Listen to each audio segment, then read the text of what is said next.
Hi guys, so my name's Dave. I'm a gym and sort of rehab specialist physio here at the Performance Lab.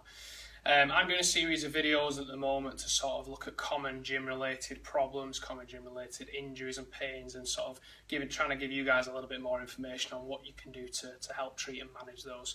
Now last week I talked a little bit about common shoulder problems, sort of resulting in sort of pain at the front of the shoulder, and a few different techniques that you can do to help try and change that. Today we're going to talk a little bit more about sort of squat mechanics, sort of knee pain and problems that people run into as a result of sort of squatting and training. Now the reason I'm going to talk about that is I think over sort of the last sort of few years there's been a large shift in sort of how people train. So before there was sort of lots of isolation training using sort of knee extension exercises, leg press exercises, which I definitely think have a place. But in more recent times we've seen a lot more people start to get into more compound lifting, such as sort of squatting, deadlifting, and sometimes sort of more Olympic movements basically. And people commonly run into a few different problems when we start to do that. We also start to see that more and more now within sort of the class environment. There's a lot more sort of lunging work, squatting work, sometimes adding weight into positions that test people's sort of mobility and strength.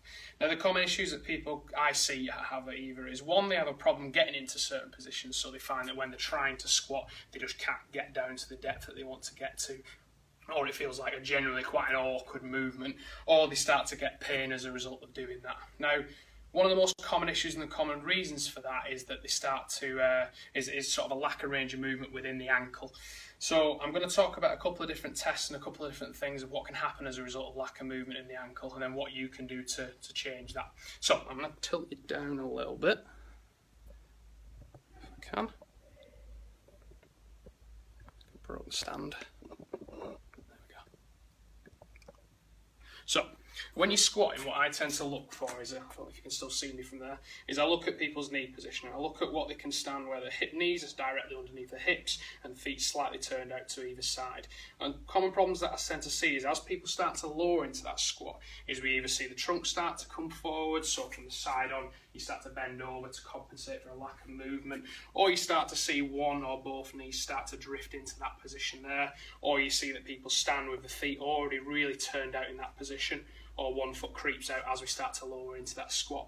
Now, common reasons for that are sort of restrictions within the ankle joint.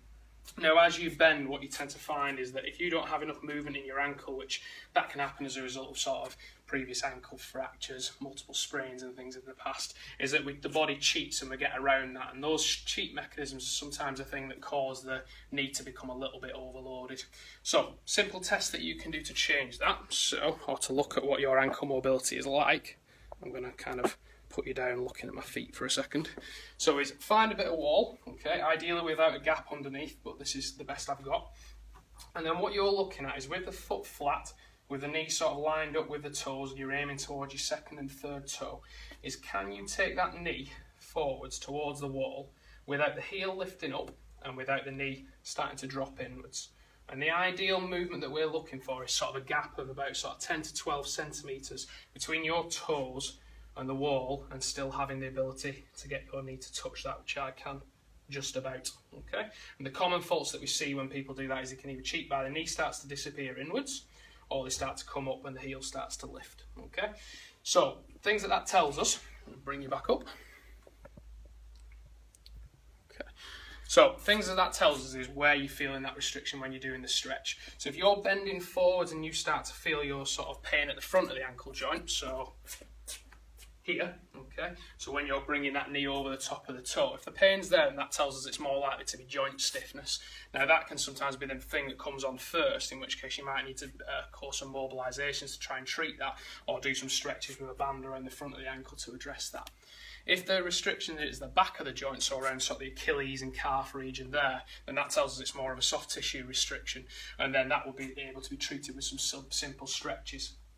Now what you're looking for is comparing right compared to your left, so you look at one foot compared to the other, because any imbalance from side to side when you squat is going to start to turn you to one side, or it's going to start to cause one knee to drop in, which will have effects all the way up through the body into sort of the knee, the hip, the back.